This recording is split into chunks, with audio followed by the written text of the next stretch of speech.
ये FIA में drama कर रहे हैं। इमरान खान को गिरफ्तार किया तो मुल्क भर में कुछ और ही होगा। सरबराह अवामी मुस्लिम लीग शेख रशीद ने बनी गाला के बाहर मीडिया से बातचीत की। कहा गिरफ्तारी की सूरत में क्या करना है इसके लिए हिकमत अमली बना ली गई है। ये भी बोले कि किसी कीमत पर मौजूदा हुकूमत को तस्लीम नहीं करेंगे।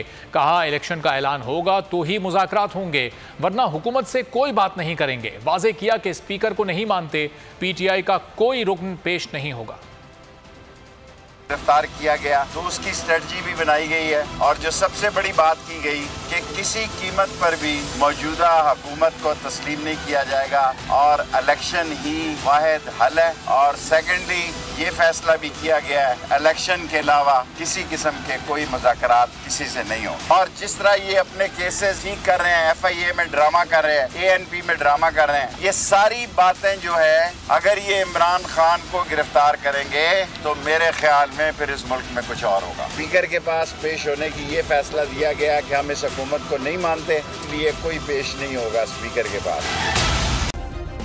सब्सक्राइब करें और बेल दबाएं ताकि कोई खबर रह न जाए।